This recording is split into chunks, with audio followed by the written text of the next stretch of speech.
Sa isang mahabang pahayag, nilinaw ng kilalang mga awit na si Regine Velasquez Alcacid ang issue kaugnay sa reklamo ng isang taghanga na umano'y natulak sa isang meet and greet event.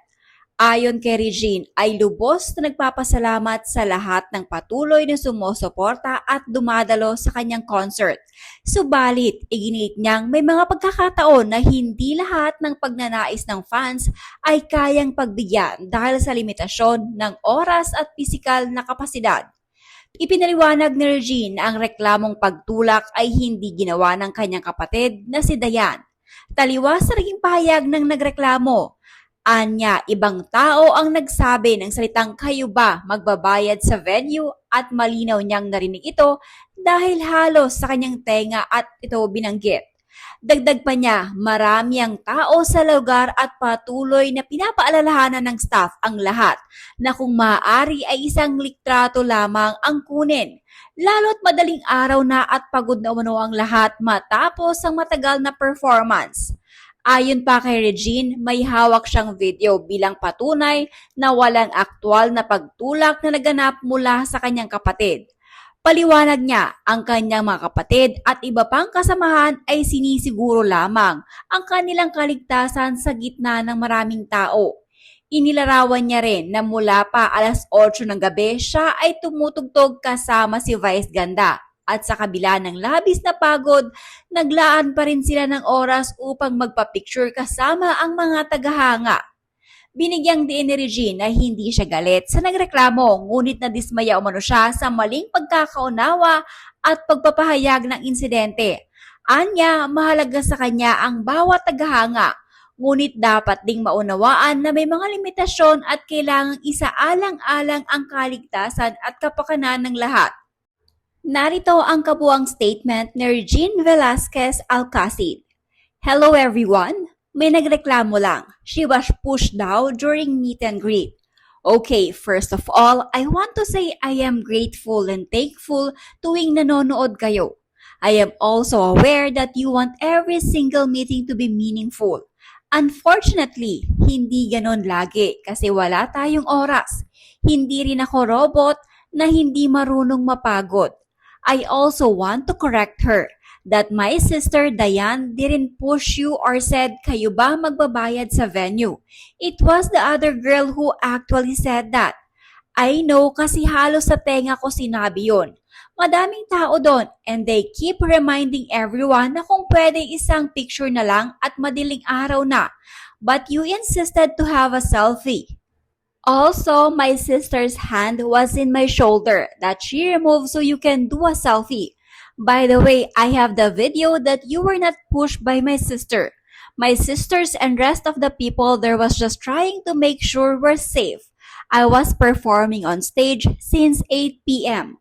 Both Vice and I were so tired but sobra kaming thankful for you guys. Kaya kahit hindi na kami makatayo, andon pa rin kami at nagpapapicture. Hindi naman ako galit, but I'm disappointed. Anyway, matapos maglabas ng paglilinaw ni Regine hinggil sa issue, agad namang nagbigay ng mensahe ng suporta ang kanyang asawang si Ogie Alcacid. Pinuri nito ang dedikasyon ni Regine sa kanyang mga tagahanga. Binigyang din ito na isa siya sa pinaka-selfless na performer na kanyang kilala. Binanggit din ni Ogie na inuna ni Regine ang kasiyahan ng audience sa bawat pagtatanghal at personal niya itong nasaksihan sa lahat ng pagkakataon. You give your heart and soul to everyone who takes the time and pledges their support to your performance. The most selfless performer I know is you. Mas iniisip mo lagi na maging masaya ang audience mo. I witness it every time, all the time. I am your forever fan. I love you and we love you, Baba.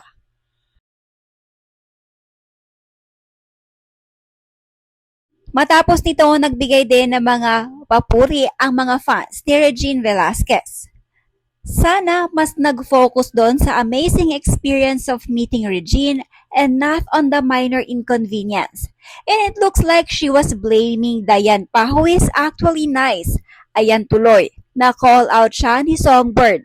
Regine is very accommodating. Na-experience ko na din, ma-meet and greet siya in one of her concerts sa Samsung Performing Arts Theater. Na-meet at nakapag-selfie na din ako kay Dayan sa Araneta at sa Samsung, and in both encounters, nakasmile siya lagi. Accommodating and nice din si Dayan. They paid for this meet and greet as part of the very expensive tickets. It's part what you sold to them. And whatever you and Vice were already tired, it was already past midnight.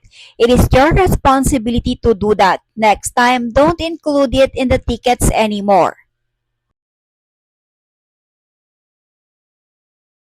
You give all, ate. We are grateful also to you, may picture man or wala. Masaya na kami, matanaw ka lang namin sa malayo, okay na kami. Makita lang naming masaya, okay na kami. Makitang nasa car na at nagbabay, masaya na kami. Priceless na sa amin, makita kang masaya, we love you, ate. We love you, ate. Sobrang saya at bilib ako sa'yo. Imagine, 4 hours non-stop tas 2 days pa na performance. Ako nga na nakaupo lang napagod din. What more pa, pero at your age, ang lakas ng stamina mo. At thankful kami for that kasi 100% lagi ang binibigay mo sa amin. Kaya super mega love kita.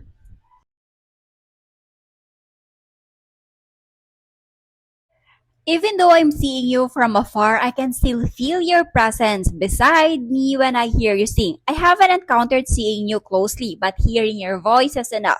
It feels you're beside me. I'm hoping to have a photo with you someday, my songbird. Kailan naman manunulak ang kahit sino sa Regenified team? Napaka-approachable at concerned pa nga nilang lahat. Imagine, wala pang alas 8 at wala pa mismo sa araw ng concerts, pagod na silang lahat. And still went extra mile for our meet and greet.